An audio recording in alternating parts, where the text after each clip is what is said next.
I've always been a dreamer, but this time, I was determined to turn my fantasies into reality.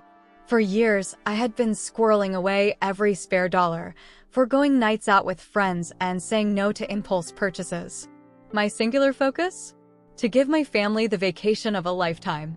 A whopping $70,000 later, I found myself standing in the grand lobby of the Sunset Cove Resort in Maui, Hawaii, my heart pounding with a mixture of excitement and nervousness.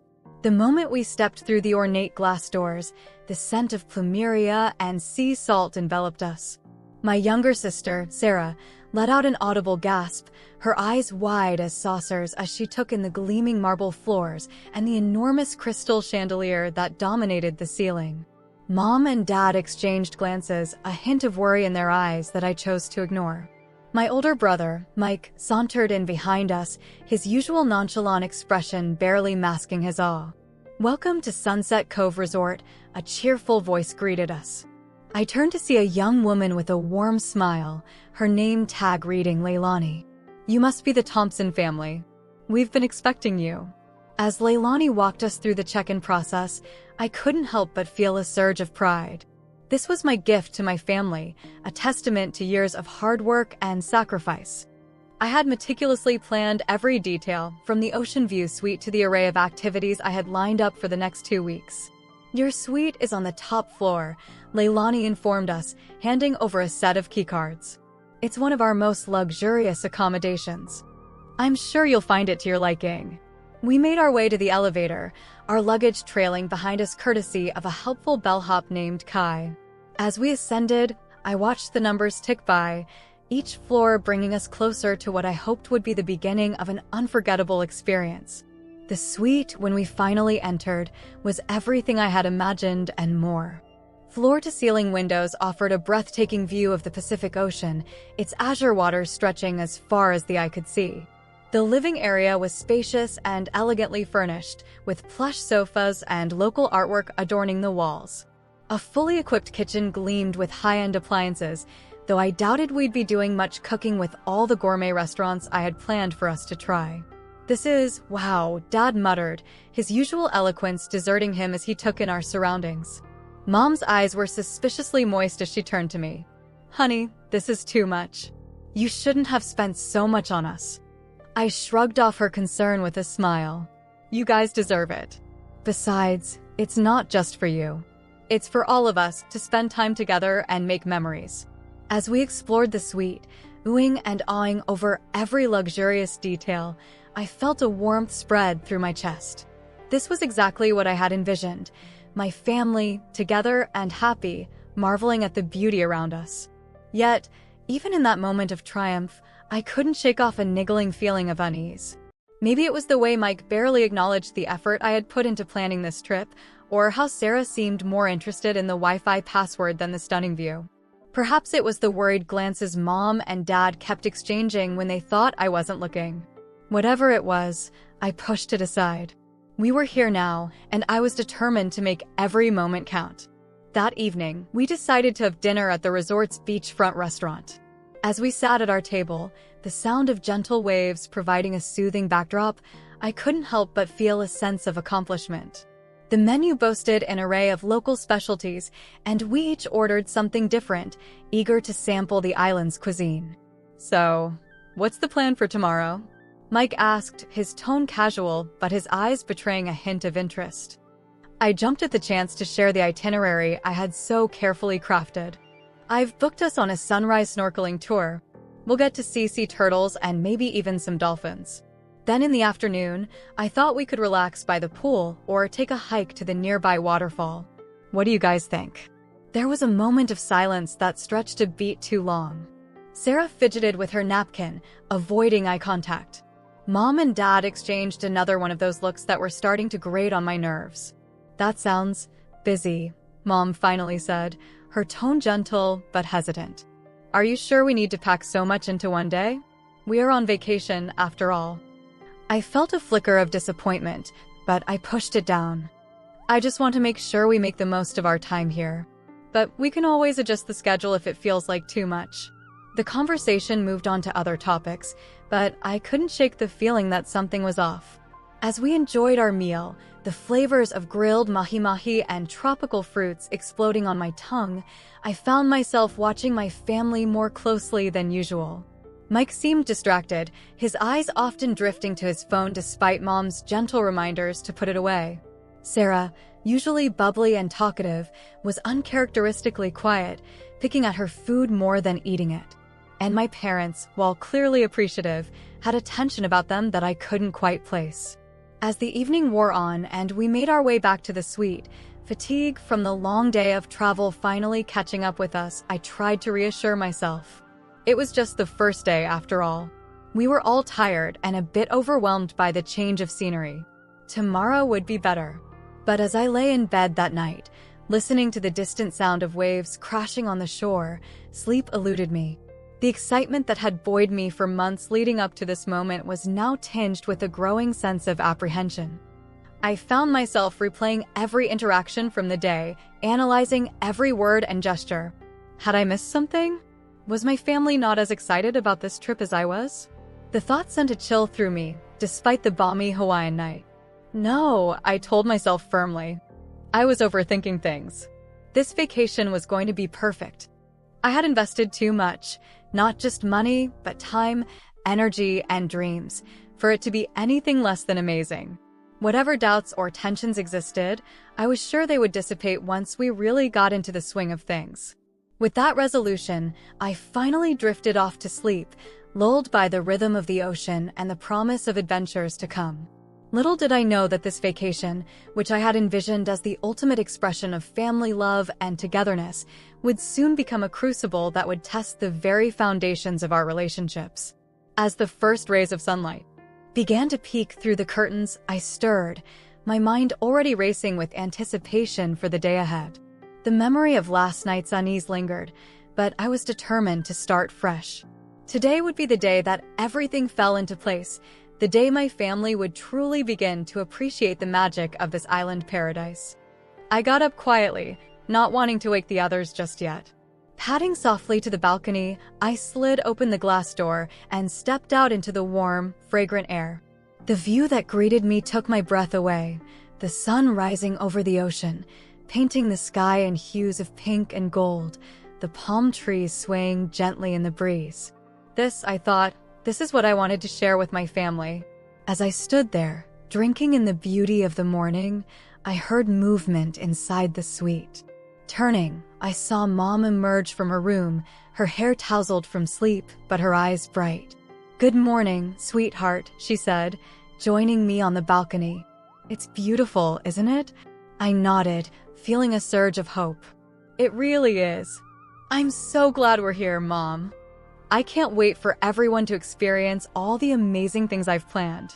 She smiled, but there was a hesitancy in her expression that made my heart sink a little. About that, she began, her tone careful. "Your father and I were thinking, maybe we could take things a little slower? We don't want you to feel like you have to entertain us every minute." I felt a flicker of frustration, but I pushed it down. "I just want to make sure we don't miss out on anything," I explained. "There's so much to see and do here." Mom patted my arm gently. "I know, honey, and we appreciate all the thought you've put into this. But sometimes, the best moments happen when you're not trying so hard. Why don't we play it by ear for a day or two?" I wanted to argue, to explain that every activity I had planned was carefully chosen to create the perfect family experience. But the look in Mom's eyes, a mixture of love and concern, made me pause. Maybe she was right. Maybe I was trying too hard. "Okay," I conceded. "We'll take it easy today. But can we at least do the snorkeling tour? I've heard it's amazing." Mom's smile widened. "That sounds perfect." As the rest of the family woke up and we gathered for breakfast on the balcony, I tried to adopt a more relaxed attitude. I watched as Dad marveled at the fresh fruit platter, Sarah giggled at the antics of a nearby gecko, and even Mike put down his phone long enough to engage in conversation. Maybe this was what we needed, I thought. A chance to just be together, without the pressure of a packed itinerary. As we set off for our snorkeling adventure, the knot of tension in my chest began to loosen. This vacation might not be unfolding exactly as I had planned, but that didn't mean it couldn't be wonderful in its own way. Little did I know that this moment of optimism was just the calm before the storm. The true test of our family bonds was yet to come, lurking beneath the surface like the colorful fish we were about to encounter in the crystal-clear waters of Maui. The day of snorkeling had been nothing short of magical. We'd swum alongside graceful sea turtles, marveled at the vibrant coral reefs, and even spotted a pod of spinner dolphins in the distance. As we returned to the resort, sun-kissed and exhilarated, I felt a renewed sense of hope. This was exactly the kind of shared experience I had envisioned when planning this trip. However, my optimism was short-lived. As we entered our suite, still chattering excitedly about our underwater adventures, Mom cleared her throat, a sound that immediately set me on edge. "Kids, your father and I want to talk about the sleeping arrangements," she began, her tone cautious. I frowned, confused. "What about them?" I thought everything was sorted. Dad stepped in, his expression a mixture of discomfort and determination. "We've been thinking, and we feel it would be best if Mike takes the master bedroom. It has the biggest bed and, well, he is the oldest." The words hit me like a physical blow. I stood there, stunned, trying to process what I was hearing. The master bedroom, the crowning jewel of this luxurious suite that I had specifically chosen and paid for, was being given to my brother? But "I don't understand," I stammered, looking from Mom to Dad, then to Mike, who was avoiding my gaze. I paid for this trip. I chose this suite specifically for its amenities. Why should Mike get the best room?" Sarah, sensing the tension, quietly slipped away to the balcony, leaving me alone to face this unexpected confrontation. Mom's voice was gentle, but her words felt like daggers. "Honey, we know how much effort you've put into this trip, and we appreciate it, we really do. But Mike is the oldest, and it just seems fair that he should have the most comfortable space." I couldn't believe what I was hearing. Fair? How was any of this fair? I had sacrificed so much to make this trip happen, and now I was being sidelined in favor of my brother, who hadn't contributed a dime to our vacation. "And where am I supposed to sleep?" I asked, my voice barely above a whisper. Dad gestured towards the living room. "The sofa pulls out into a bed. It's quite comfortable, I'm sure." The sofa. They wanted me to sleep on the sofa in a suite I had paid $70,000 for. The injustice of it all threatened to overwhelm me. "This isn't right," I protested, my voice growing stronger with indignation. "I worked hard for years to afford this trip. I chose the suite, I paid for everything. How is it fair that Mike gets the best room while I'm relegated to the sofa?" Mike, who had been silent until now, finally spoke up. "Come on, it's not a big deal. We're all here together, isn't that what matters?" His casual dismissal of my feelings only fueled my anger. "Not a big deal? Easy for you to say when you're getting the best of everything without having lifted a finger." The room fell silent, the tension palpable. I could see the hurt in my parents' eyes, the discomfort on Mike's face, but I couldn't bring myself to back down. This wasn't just about a bed or a room. It was about recognition, about fairness, about feeling valued. "I need some air," I muttered, brushing past my family and heading for the door. No one tried to stop me as I left the suite, the door closing behind me with a soft click that felt oddly final. I found myself wandering the resort grounds, the beauty of the tropical paradise around me now seeming like a cruel joke. The warm breeze that had felt so welcoming earlier now seemed to mock me, whispering of dreams shattered and expectations crushed. As I walked along the beach, the sand cool beneath my feet and the waves lapping gently at the shore, I tried to make sense of what had just happened. How had my carefully planned dream vacation turned into this nightmare? Why couldn't my family see how much this meant to me, how much I had sacrificed to make it happen? I thought back to all the times I had put my own desires aside for the sake of my family. The countless overtime hours I had worked, the social events I had missed, the small luxuries I had denied myself, all to save up for this trip. And for what? To be treated as an afterthought, my comfort and feelings disregarded in favor of my older brothers. As the sun began to set, painting the sky in hues of orange and pink, I found a quiet spot on the beach and sat down, hugging my knees to my chest. The beauty of the scene before me was lost on me as I grappled with the turmoil of emotions inside. Part of me wanted to confront my family, to demand that they recognize the injustice of their decision. Another part wanted to simply pack my bags and leave, to show them that I wouldn't be taken for granted. But beneath the anger and hurt, there was a deep, aching sadness. This was supposed to be a time of joy and togetherness, a chance to strengthen our family bonds. Instead, it felt like those bonds were unraveling before my eyes. As the darkness settled in and the first stars began to twinkle in the sky, I knew I had to make a decision. I couldn't stay out here all night, no matter how tempting it might be to avoid facing my family. With a heavy heart, I picked myself up and began the slow walk back to the suite. When I entered, I found the living area empty. Soft sounds from the bedrooms indicated that everyone had retired for the night. The pull-out sofa had been prepared, a set of sheets and a pillow neatly arranged on it. The sight of it brought a fresh wave of hurt and resentment. As I got ready for bed, going through the motions mechanically, I couldn't help but feel a sense of isolation. Here I was, in this luxurious suite that I had dreamed about for so long, feeling more alone than ever. The irony wasn't lost on me. I had wanted this trip to bring us closer together, and instead, it seemed to be driving us apart. Lying on the sofa bed, staring up at the unfamiliar ceiling, sleep eluded me. My mind raced with thoughts and questions. Had I been naive to think that this trip could solve whatever underlying issues existed in our family dynamic? Was I overreacting to the sleeping arrangements, or was this indicative of a deeper problem? I thought about Mike, sleeping soundly in the master bedroom. We had always had a complicated relationship, the classic rivalry between siblings close in age. But I had hoped that as adults, we could move past that we could support and appreciate each other.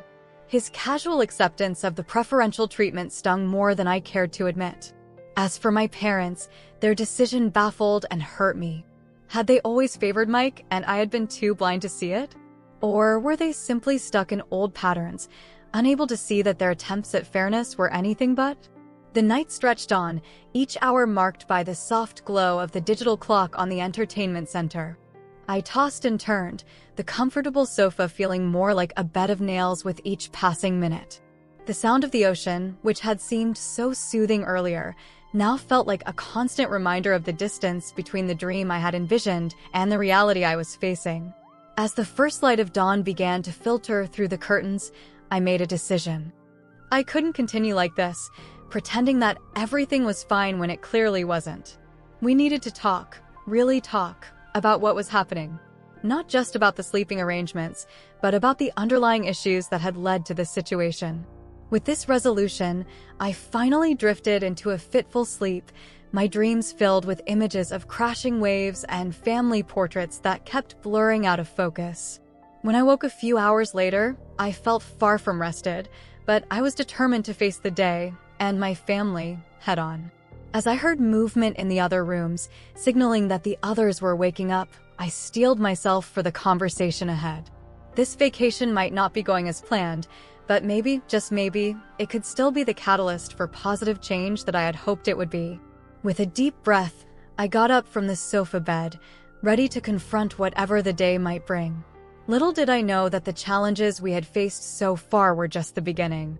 The coming days would test our family in ways we could never have anticipated, forcing us to confront long-buried truths and reevaluate the very foundations of our relationships. As I made my way to the kitchen to start the coffee maker, I couldn't shake the feeling that we were standing on the precipice of something big, something that would either break us apart or bring us closer together than ever before. The aroma of freshly brewed Kona coffee filled the suite as I stood in the kitchen, my hands wrapped around a steaming mug. The rich, earthy scent that had delighted me just yesterday now seemed to mock the bitterness I felt inside. As I heard doors opening and closing, signaling that the rest of my family was starting to stir, I braced myself for the day ahead.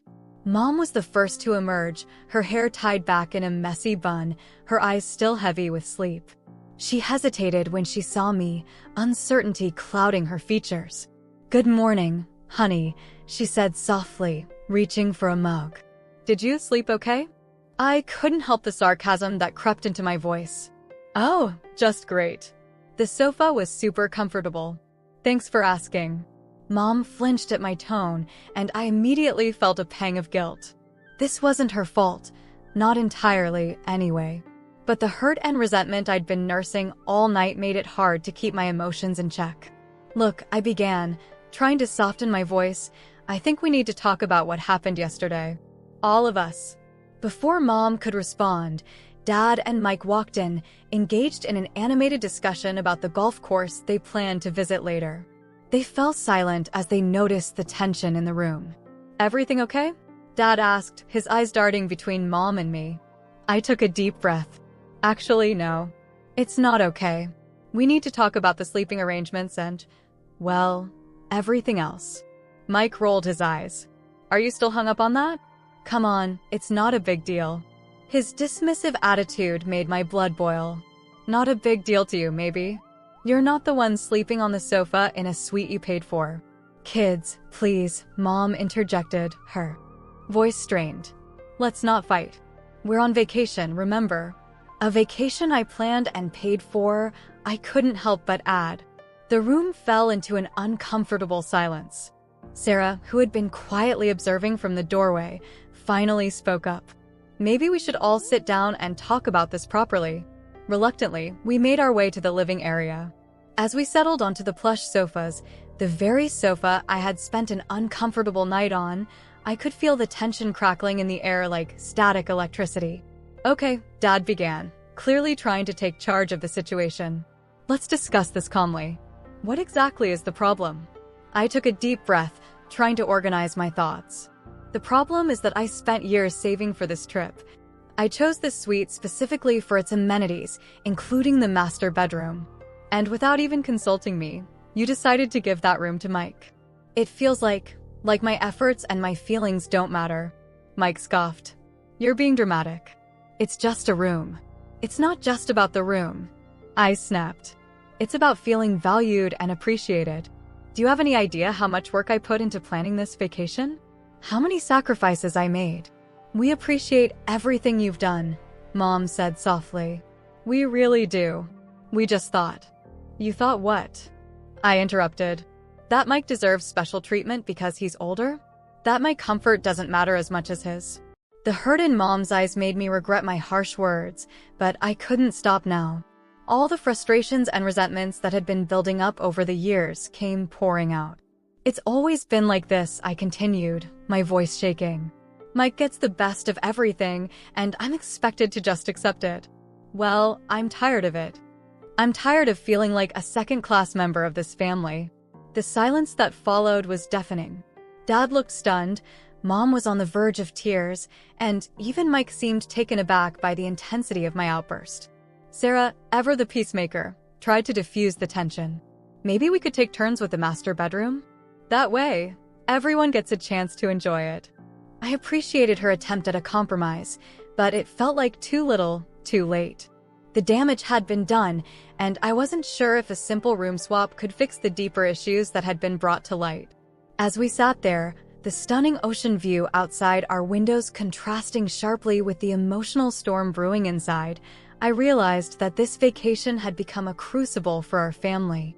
All the unspoken tensions, the years of perceived slights and unequal treatment were finally bubbling to the surface. Dad cleared his throat. "I think we all need to take a step back and cool off. Why don't we go have breakfast at the beachfront cafe?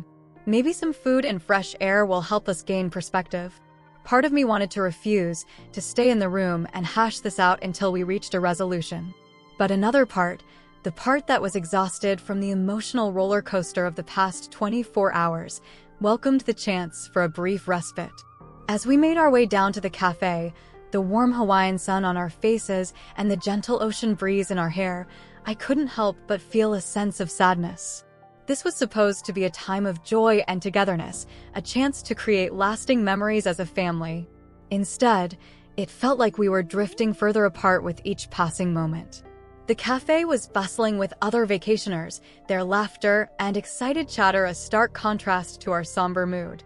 We found a table with a view of the beach, the turquoise waters stretching out to the horizon. Under different circumstances, I would have been awestruck by the beauty.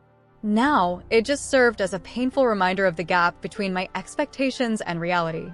As we perused the menu, filled with tropical fruits and local specialties, an awkward silence settled over our table. The waiter, a cheerful local named Kai, seemed to sense the tension.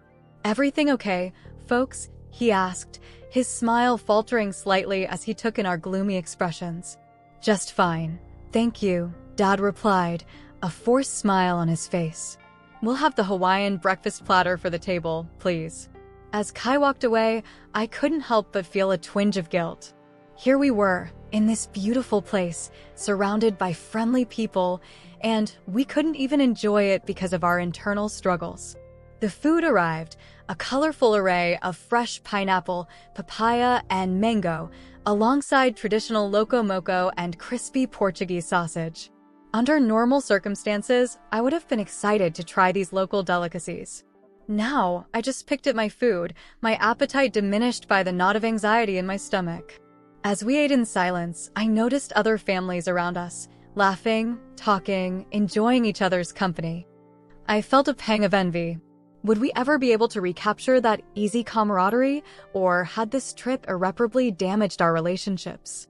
"So," Mike said, breaking the silence, "what's the plan for today?" I looked up, surprised. It was the first time since our argument that anyone had addressed the group directly. I'm not sure," I admitted. "I had planned for us to visit the Haleakala National Park, but..." "That sounds great," Sarah chimed in, a little too enthusiastically. "I've heard the views from the summit are incredible." I could see what they were trying to do, move past the argument, pretend everything was normal. But the unresolved tension still hung in the air, thick and oppressive. "Maybe we should split up for the day," Mom suggested gently. "Give everyone a chance to do what they want and clear their heads." The idea of spending the day apart when we were supposed to be on a family vacation felt like admitting defeat. But at the same time, I couldn't deny that some space might do us all some good. "Fine," I said, trying to keep the bitterness out of my voice. "I think I'll go for a hike." Alone. As we finished our breakfast and prepared to go our separate ways, I couldn't shake the feeling that this was a pivotal moment for our family.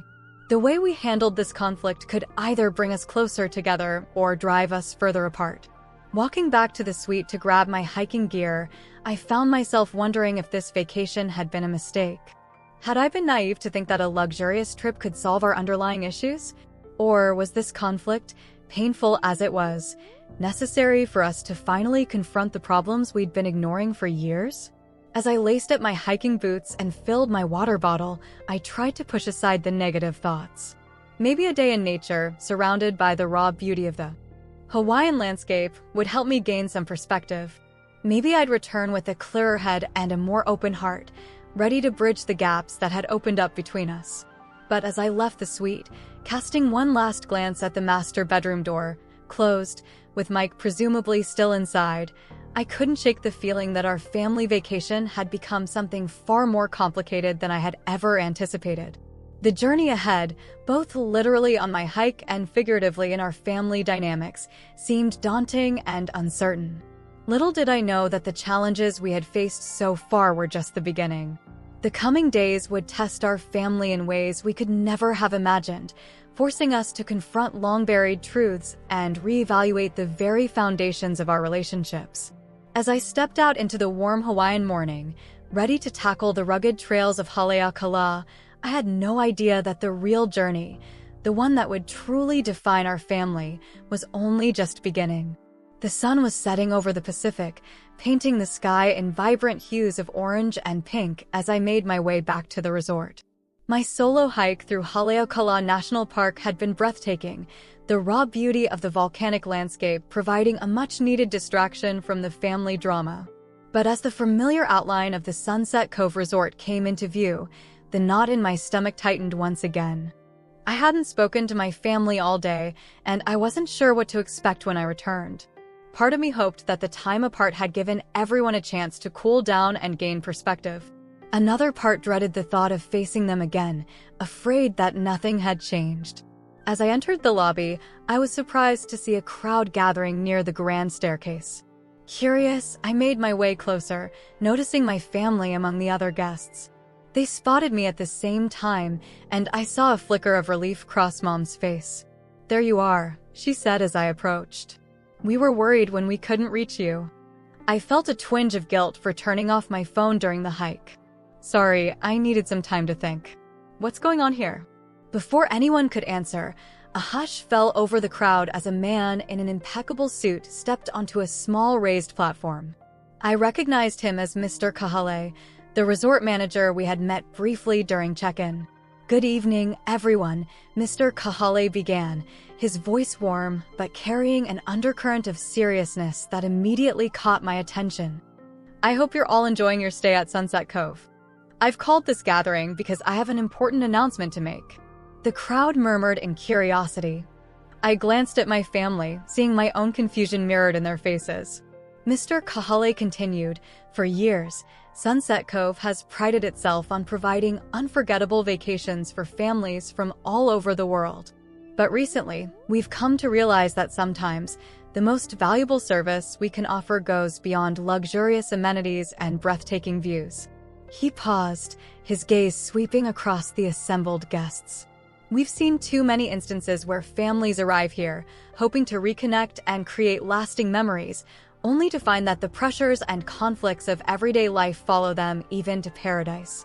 I felt a chill run down my spine. It was as if he was speaking directly to us, to the tension that had been simmering beneath the surface of our seemingly perfect vacation. That's why, Mr. Kahale went on, we're introducing a new program here at Sunset Cove. We're calling it Ohana Renewal, Ohana being the Hawaiian word for family. The lobby was silent now, every guest hanging on his words. I found myself holding my breath, both curious and apprehensive about what this program might entail. Starting tomorrow, we'll be offering a series of workshops, activities, and counseling sessions designed to help families communicate better, resolve conflicts, and truly reconnect with each other. These sessions will be led by trained professionals and will be completely voluntary and confidential. I could feel my family's eyes on me, but I kept my gaze fixed on Mr. Kahale, my mind racing. Was this some kind of sign? A cosmic intervention in our family drama? We believe, Mr. Kahale continued, his voice filled with passion, that sometimes it takes stepping away from our routine lives to see the cracks in our relationships clearly. And what better place to heal those cracks than here, surrounded by the beauty and serenity of our island? As he went on to explain the details of the program, group activities, one-on-one counseling sessions, even a symbolic Hawaiian renewal ceremony for families who completed the program, I felt a mix of emotions washing over me. Part of me was intrigued by the idea, seeing it as a potential solution to the issues we'd been grappling with. Another part felt exposed, as if our private family struggles had somehow been put on display for everyone to see. I chanced to glance at my family. Dad looked thoughtful, his brow furrowed in contemplation. Mom's eyes were glistening with unshed tears, whether from hope or distress, I couldn't tell. Mike's face was unreadable, but I noticed his hands were clenched at his sides. And Sarah, ever the optimist, had a small, hopeful smile playing on her lips. As Mr. Kahale concluded his announcement and the crowd began to disperse, buzzing with conversation about this unexpected development, we stood there in awkward silence. It was Dad who finally broke it. Well, he said, clearing his throat, that was unexpected.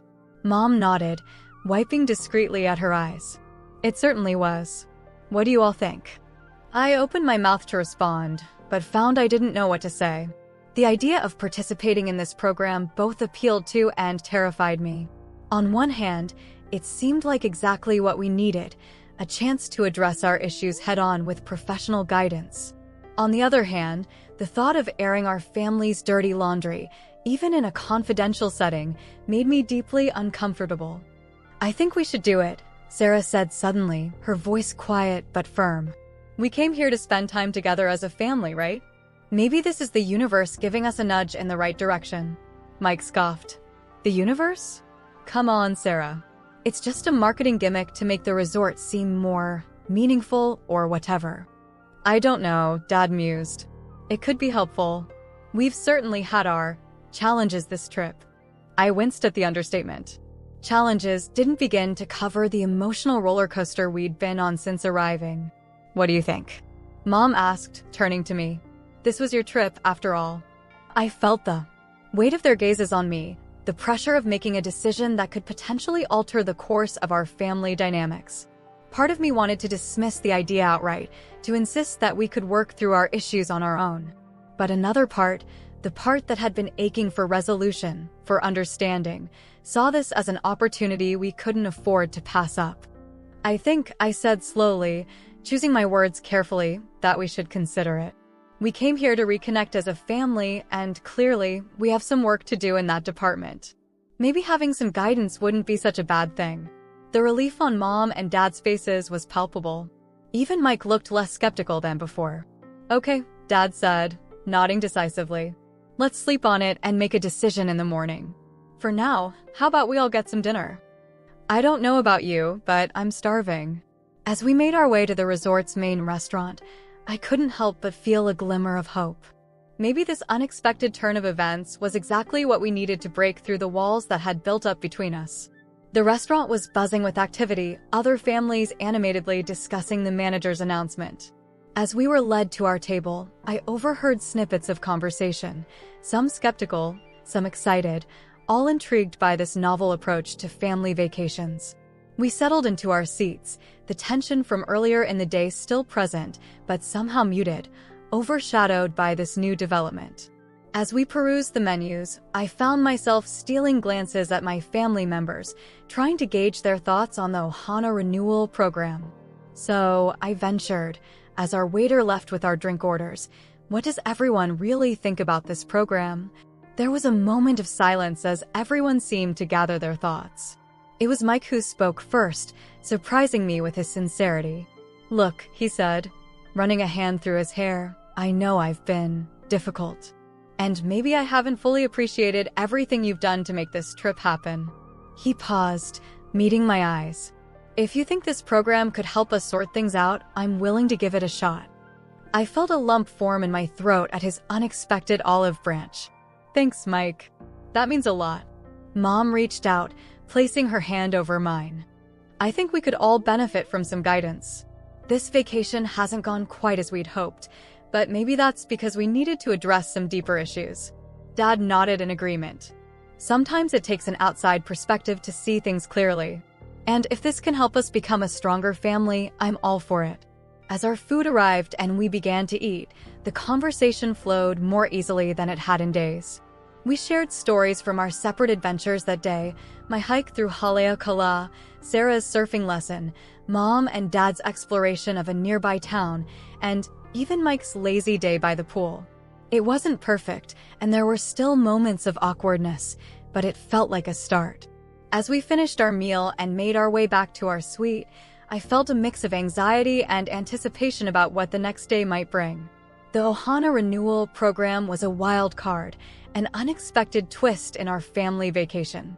But as I lay down on the sofa bed that night, I found myself hoping that maybe, just maybe, this could be the turning point we needed. Little did I know that the journey we were about to embark on would challenge us in ways we never expected, forcing us to confront long-buried truths and reevaluate the very foundations of our relationships. As I drifted off to sleep, the sound of the ocean waves in the distance, I had no idea that our real family adventure was only just beginning. The morning sun streamed through the curtains of our suite, casting a warm glow over the room. I blinked awake, momentarily disoriented by the unfamiliar surroundings before the events of the past few days came rushing back. Today was the day we would start the Ohana Renewal program, and a mix of anticipation and dread churned in my stomach. As I made my way to the kitchen for some coffee, I found the rest of my family already gathered there. The atmosphere was tense, charged with unspoken anxieties about what the day might bring. Morning, I mumbled, reaching for a mug. Sleep well? Mom asked, her tone carefully neutral. I shrugged, not wanting to admit that I'd spent most of the night tossing and turning, my mind racing with thoughts of what might come out during these sessions. We ate breakfast in relative silence, each of us lost in our own thoughts. As we made our way to the resort's conference center where the program was being held, I couldn't help but notice other families heading in the same direction.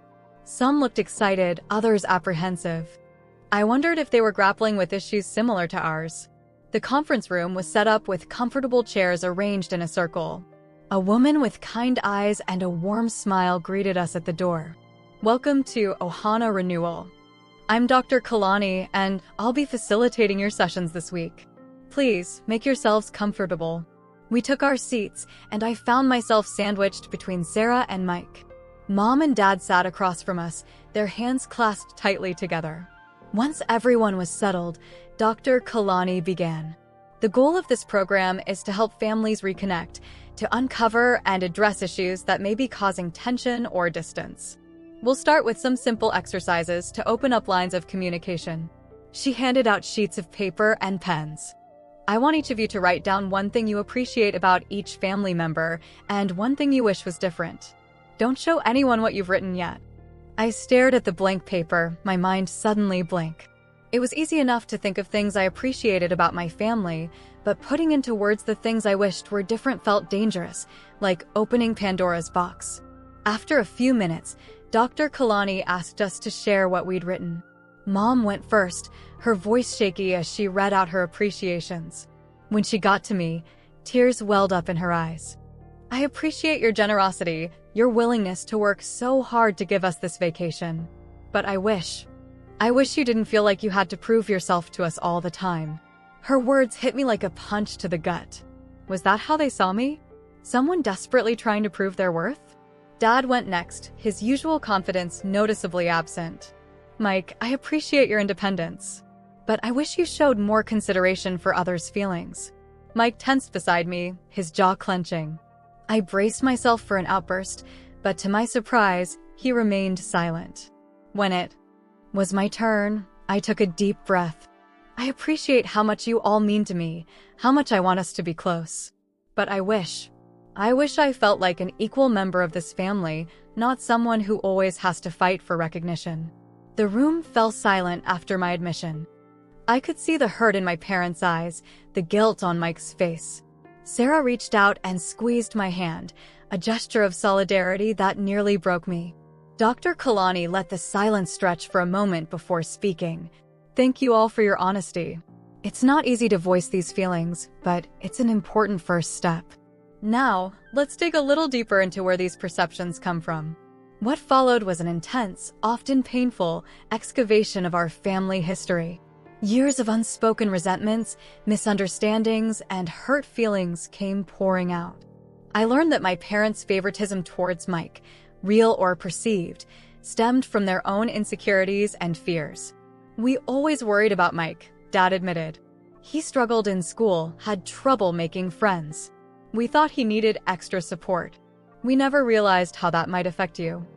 I felt a lump form in my throat. "I just wanted you to be proud of me too," I whispered.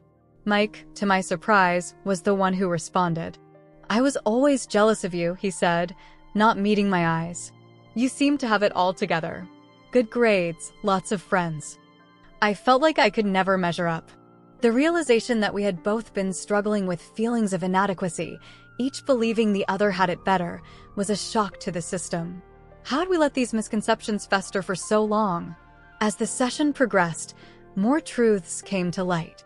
Mom confessed to feeling guilty about working long hours when we were younger, compensating by being overly indulgent with Mike and overly demanding of me. Dad admitted to projecting his own unfulfilled ambitions onto us, pushing us in ways that might have done more harm than good. Through tears and tense silences, raised voices, and quiet apologies, we began to unravel the tangled web of our family dynamics. It was exhausting, emotionally draining work, but with each revelation, each acknowledgement of hurt caused or received, I felt something shift within our family unit. By the time Dr. Kalani called for a break, we were all emotionally spent. As we stepped out onto the resort's lush grounds, the Hawaiian sun warm on our faces, I felt lighter somehow, as if a weight I hadn't even realized I was carrying had been lifted. Sarah linked her arm through mine as we walked. "You okay?" she asked softly. I nodded, surprised to find that I meant it. "Yeah, I think I am. It's a lot to process, but it feels good to have everything out in the open." We found a quiet spot by one of the koi ponds, watching the colorful fish swim lazily through the clear water. The peaceful setting was a stark contrast to the emotional turbulence we'd just experienced. "I had no idea," Mike said, breaking the silence. He was looking at the fish, but I knew his words were directed at me. "All this time, I thought you had it all figured out. I never realized you were struggling too." I shrugged, feeling suddenly vulnerable. "I guess we all have our insecurities. I wanted so badly for you all to see me, to appreciate me. This trip was supposed to be my way of showing how much you all mean to me." Mom reached out, taking my hand in hers. "Oh, sweetheart, we've always appreciated you. We didn't know how to show it properly. We've made so many mistakes." "We all have," Dad added, his voice gruff with emotion. "But maybe now we can start to make things right." As we sat there, the gentle sound of flowing water and distant ocean waves in the background, I felt a glimmer of hope. We had a long way to go, years of misunderstandings and hurt feelings to work through. But for the first time in a long time, it felt like we were all on the same page, all willing to put in the effort to heal our fractured family bonds. When we returned to the conference room for the afternoon session, there was a palpable change in the atmosphere. The tension that had been so thick earlier had dissipated, replaced by a tentative openness. We were all raw, emotionally exposed, but there was also a sense of relief, of burdens shared and understood. Dr. Kalani smiled as we took our seats. "I can already see a difference in your family dynamic," she said. "Remember, this is just the beginning. The real work happens in the moments between these sessions, in your daily interactions. But you've taken an important first step." As we delved back into the exercises, exploring our communication styles and learning new ways to express our needs and feelings, I found myself truly engaging with my family in a way I hadn't in years. We laughed together over shared memories, comforted each other through painful admissions, and slowly, tentatively, began to rebuild the bridges that had been crumbling between us.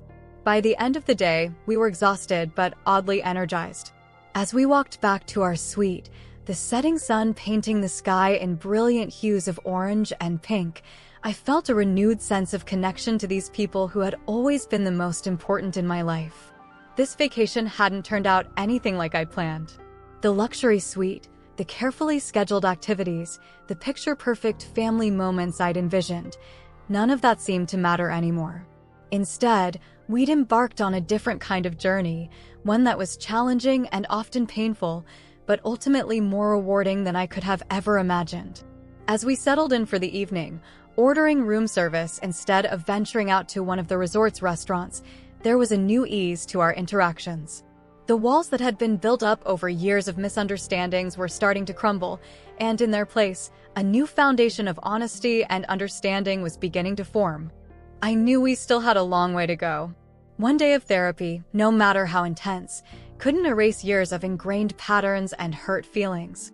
But as I looked around at my family, Mom and Dad sharing a quiet conversation on the balcony, Mike and Sarah bickering good-naturedly over the last spring roll, I felt a surge of love and hope. This wasn't the dream vacation I had planned. It was messy and emotional and far from perfect. But as I settled onto the sofa bed that night, I realized that it was exactly what we needed. We had come to Hawaii looking for paradise, and instead, we had found something far more valuable, the chance to rebuild our family, to rediscover the love and connection that had been there all along, buried beneath years of misunderstandings and unspoken truths. As I drifted off to sleep, the sound of the ocean waves a soothing lullaby, I knew that whatever challenges tomorrow might bring, we would face them together, as a family. The gentle sound of waves lapping against the shore woke me the next morning. For a moment, I lay still, taking in the peaceful atmosphere of our suite. The events of the previous day, the intense therapy session, the emotional revelations, the tentative steps towards healing, all came flooding back. Despite the emotional exhaustion, I felt a glimmer of hope that I hadn't experienced since the start of this tumultuous vacation. As I made my way to the kitchen, I was surprised to find Mike already there, fumbling with the coffee maker. "Morning," he mumbled, looking up as I entered. I thought I'd make coffee for everyone." The gesture, small as it was, spoke volumes. "Need a hand?" I offered, moving to his side. Together, we worked in companionable silence, the aroma of freshly brewed Kona coffee soon filling the air. It was a far cry from the tense atmosphere that had permeated our mornings just days ago. As the rest of the family began to stir, we gathered around the table on the balcony, the stunning ocean view spread out before us. There was an air of cautious optimism as we sipped our coffee and nibbled on tropical fruits. So, Dad began, clearing his throat. What does everyone want to do today? The question hung in the air. Our carefully planned itinerary, once a source of excitement and then of contention, now seemed less important in the face of our family's emotional journey. Actually, Sarah piped up. I was thinking, maybe we could just spend the day together? Here at the resort? No pressure, no plans, just us. I looked at my sister, feeling a rush of affection. Always the peacemaker, always attuned to what the family needed. To my surprise, it was Mike who spoke up next. That sounds good. Maybe we could check out that beach volleyball court I saw yesterday. Mom smiled, the lines of worry that had creased her face for days finally softening. I'd like that. And maybe later we could try that lei-making class I saw advertised in the lobby. As we discussed possibilities for the day, I marveled at the change in our dynamic. Just yesterday, the idea of spending a whole day together without structure would have filled me with anxiety. Now, it felt right. We started our day at the beach volleyball court, the warm sand between our toes and the sun on our faces. None of us were particularly skilled, but that didn't matter. We laughed at our clumsy attempts, cheered each other's small victories, and for the first time in years, simply enjoyed being in each other's company without the undercurrent of competition or resentment. During a water break, Mike sidled up to me. "Hey," he said, his voice uncharacteristically hesitant. "I've been thinking about what you said yesterday, about feeling like you always had to prove yourself." I tensed, unsure where this was going. "I want you to know," he continued, "that you don't have to. Not to me, not to any of us. You're enough, just as you are. And I'm sorry if I ever made you feel otherwise." The sincerity in his voice brought tears to my eyes. "Thanks, Mike," I managed to say. "That means a lot." He nodded, looking uncomfortable with the emotional moment, then grinned and tossed the volleyball at me. "Now, let's see if you can finally get a serve over the net." As the day progressed, we found ourselves engaging in activities we'd never have considered before. The lei-making class turned into a hilarious adventure, with Dad tangling himself in flowers and Mike creating what he dubbed a modern art masterpiece that looked nothing like a lei. But the laughter we shared, the way we gently teased each other without malice, felt like a balm to our previously wounded relationships. During a quiet moment, as we sat on the beach watching the sunset, Mom turned to me. "I want you to know," she said softly, "how proud we are of you. Not just for this trip, but for everything. We haven't always been good at showing it, but you are so loved and appreciated." I felt a lump form in my throat. "Thanks, Mom." I needed to hear that. She squeezed my hand, and we sat in comfortable silence, watching the sky transform into a canvas of vibrant colors. That evening, we decided to have dinner at the beachfront restaurant where we'd had our first meal at the resort. As we were seated at our table, I couldn't help but reflect on how different things felt now compared to that first night. "Remember when we sat here a few days ago?" Sarah mused, echoing my thoughts. "We were all so disconnected." Dad nodded, his expression thoughtful. "We've come a long way in a short time, but we still have work to do." He was right, of course.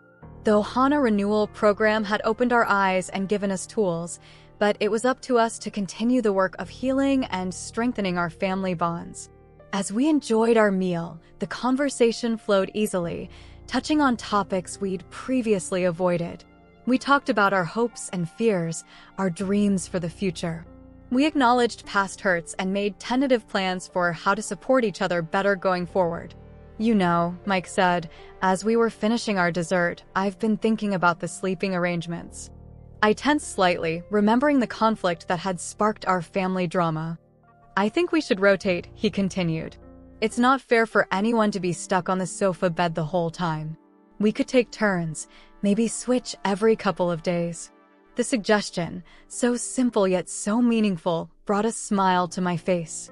"That sounds fair," I agreed.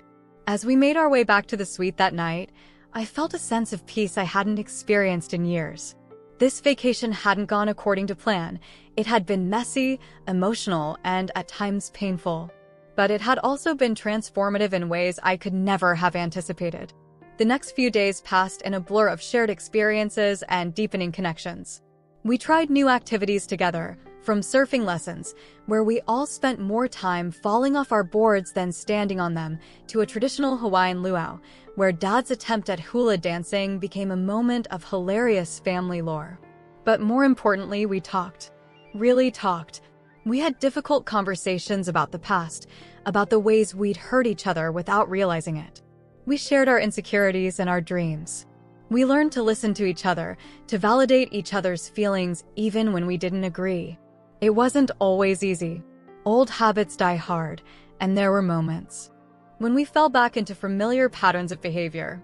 But now, armed with new understanding and communication tools, we were able to recognize these moments and address them head-on.